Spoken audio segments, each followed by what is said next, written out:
ಕೆಲವರು ಡಿಕೆಶಿ ಅವರನ್ನ ಸಿಎಂ ಮಾಡಬೇಕೆಂದು ಪಟ್ಟು ಹಿಡಿದಿದ್ರೆ ಇನ್ನು ಕೆಲವರು 5 ವರ್ಷ ಸಿದ್ದರಾಮಯ್ಯನವರೇ ಮುಂದುವರಿಬೇಕು ಅಂತ ಆಗ್ರಹ ಮಾಡಿದ್ದಾರೆ. ಈ ನಡುವೆ ಮಾಜಿ ಸಚಿವ ಕೆಎನ್ ರಾಜಣ್ಣ ಸ್ಫೋಟಕ ಹೇಳಿಕೆ ನೀಡಿದ್ದಾರೆ. ಎಲ್ಲರೂ ಡಿಕೆ ಶಿವಕುಮಾರ್ ನೇತೃತ್ವದಲ್ಲಿ ಮುಂದಿನ ಚುನಾವಣೆಗೆ ಹೋಗೋಣ, ಬಹುಮತ ತಂದು ಡಿಕೆ ಶಿವಕುಮಾರ್ 5 ವರ್ಷ ಸಿಎಂ ಆಗಲಿ ಅಂತ ಚಾಲೆಂಜ್ ಹಾಕಿದ್ದಾರೆ. ತುಮಕೂರು ಜಿಲ್ಲೆ ಚಿಕ್ಕನಾಯಕನಹಳ್ಳಿಯಲ್ಲಿ ಮಾತನಾಡಿರ್ತಕ್ಕಂಥ ರಾಜಣ್ಣ, ಶಾಸಕಾಂಗ ಪಕ್ಷದ ಸಭೆಯಲ್ಲಿ ಸಿದ್ದರಾಮಯ್ಯರನ್ನ ಆಯ್ಕೆ ಮಾಡಿದ್ದೇವೆ. ಈ ಗೊಂದಲಗಳೆಲ್ಲ CLP ಸಭೆಯಲ್ಲಿ ತೀರ್ಮಾನ ಆಗಬೇಕು. ನಾಯಕತ್ವದ ಬಗ್ಗೆ ಹೈಕಮಾಂಡ್ ಮಾತಾಡಬಾರದು ಅಂತ ಹೇಳಿದ್ದಾರೆ. ನನ್ನ ವೈಯಕ್ತಿಕ ಆಶಯ ಸಿದ್ದರಾಮಯ್ಯ 5 ವರ್ಷ ಸಿಎಂ ಆಗಿರಬೇಕು. 2013ರ ಚುನಾವಣೆಯಲ್ಲಿ ಪರಮೇಶ್ವರ್ ಪಕ್ಷವನ್ನು ಅಧಿಕಾರಕ್ಕೆ ತಂದರು. ಡಿಕೆ ಕೂಲಿ ಕೇಳಿದಂತೆ ಪರಮೇಶ್ವರ್ ಕೂಡ ಕೂಲಿ ಕೇಳಬೇಕಲ್ವೇ? ಮೊದಲು ಪರಮೇಶ್ವರ್ ಅವರ ಹಳೆ ಕೂಲಿ ಕ್ಲಿಯರ್ ಆಗಲಿ. ನಮ್ಮ ಮೊದಲ ಆಶಯ ಸಿದ್ದರಾಮಯ್ಯ ಮುಖ್ಯಮಂತ್ರಿ ಆಗಿರಬೇಕು. ಅನಿವಾರ್ಯತೆ ಬಂದೇ ಪರಮೇಶ್ವರ್ ಸಿಎಂ ಆಗಲಿ. ಇದು ನನ್ನ ಅಭಿಪ್ರಾಯ ಅಂತ ರಾಜಣ್ಣ ಬಹಿರಂಗ ಹೇಳಿಕೆ ಕೊಟ್ಟಿದ್ದಾರೆ. ಹೈಕಮಾಂಡ್ ಮಾತಾಡಬಾರ್ದು. ಇರೋ ಮಂತ್ರಿಗಿರಿ ಕಿತ್ಕೊಂಡವ್ರೆ, ಇನ್ನೇನು ಮಾಡೋಕ್ಕೆ ಸಾಧ್ಯ? ಕಾಂಗ್ರೆಸ್ ಹೈಕಮಾಂಡ್ ಅಮಾನತ್ ಮಾಡಬೇಕಷ್ಟೇ, ಬಟ್ ಮಾಡಲ್ಲ. ಅಂಡ್ ಎರಡನೇದು, ಕೂಲಿ ಕೇಳೋದಾರೆ ಪರಮೇಶ್ವರ್ ಕೇಳೋರು, ಅವರು ಕೊಡಬೇಕು ಅಂತ ಅವತ್ತೇ ಕೇಳಬೇಕಾಯ್ತು. 2013ರಿಂದ 2018ರ ಅವಧಿಯಲ್ಲಿ ಇಳಿಸ್ಬೇಕಾಯ್ತು ಸಿದ್ದರಾಮಯ್ಯನವರು 2 ವರ್ಷ ಆದಮೇಲೆ ಪರಮೇಶ್ವರ್ ಮಾಡಿ ಸಿಎಂನ ಅಂತ. ಮಾಡಲಿಲ್ಲ. ಪರಮೇಶ್ವರ್ ಸುಮ್ಮನಾದ್ರು, ಡಿಕೆ ಸುಮ್ಮನಾಗ್ತಿಲ್ಲ, ಸುಮ್ಮನಾಗೋ ವ್ಯಕ್ತಿಯಲ್ಲ.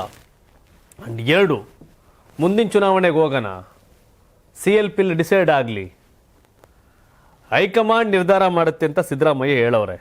CLP ಡಿಸೈಡ್ ಮಾಡುತ್ತೆ ಅಂತ ಸಿದ್ದರಾಮಯ್ಯ ಹೇಳಿದ್ರೆ ಅದು ಆಗ್ಬೋದೇನೋ. ಬಟ್ ಇದು ರಾಜಣ್ಣ ಅವ್ರು ಅಲ್ವ. ರಾಜಣ್ಣ ಹೇಳ್ತಾರೆ, ನಾನು ಕಾಂಗ್ರೆಸ್ ಬಿಟ್ಟೆ, ಎಲ್ಲ ತೀರಿಸ್ಬಿಟ್ಟಿದೆ ಕಾಂಗ್ರೆಸ್ನ, ನಾನು ನೆಕ್ಸ್ಟ್ ಚುನಾವಣೆಗೆ ಯಾವ ಬಾವುಟ ಹಿಡಿತಾನೋ ಗೊತ್ತಿಲ್ಲ ಅಂತಾರೆ.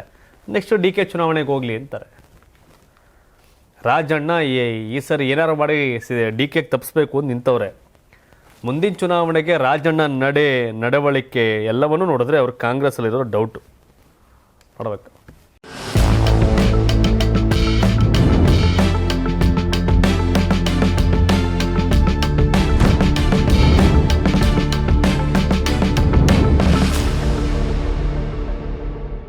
ನಿಮಗೆ ಮಾಧ್ಯಮದಲ್ಲಿ ಕೆಲಸ ಮಾಡುವ ಆಸಕ್ತಿ ಇದೆಯಾ? ಹಾಗಾದ್ರೆ ಕರ್ನಾಟಕ ಟಿವಿ ಡಿಜಿಟಲ್ ಮೀಡಿಯಾದಲ್ಲಿದೆ ನಿಮಗೆ ಒಳ್ಳೆಯ ಅವಕಾಶ.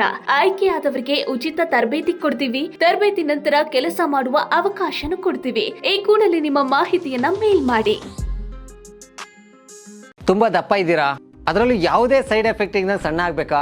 ಎಷ್ಟೋ ಜನ ಹೇಳ್ತಾ ಇದ್ರಿ, ಸರ್ ನಾನು ಜಿಮ್ಗೆ ಹೋಗ್ತಾ ಇದ್ದೀನಿ ಆದ್ರೂ ಸಣ್ಣ ಆಗ್ತಾ ಇಲ್ಲ ಸರ್, ವರ್ಕೌಟ್ ಮಾಡ್ತಾ ಇದ್ದೀನಿ ಆದ್ರೂ ಸಣ್ಣ ಆಗ್ತಾ ಇಲ್ಲ ಅಂತ ಹೇಳ್ತಾ ಇದ್ರಲ್ಲ. 100% ಯಾವ ಜಿಮ್ಗೂ ಹೋಗ್ದಂಗೆ ವರ್ಕೌಟು ಮಾಡ್ದಂಗೆ ನೀವು ಸಣ್ಣ ಆಗ್ಬೋದು. ಪ್ರತಿದಿನ ಬೆಳಿಗ್ಗೆ ಸಂಜೆ 2 ಟೈಮ್ ನಮ್ಮ ಜೀನಿ ಸ್ಲಿಮ್ ನ ಯೂಸ್ ಮಾಡಿ ಯಾವುದೇ ಸೈಡ್ ಎಫೆಕ್ಟ್ ಇಲ್ದಂಗೆ ನೀವು ಸಣ್ಣ ಆಗ್ತೀರಾ. ಯಾಕೆಂದ್ರೆ ಜೀನಿ ಸ್ಲಿಮ್ ಒಂದು ಉತ್ತಮ ಆಹಾರ.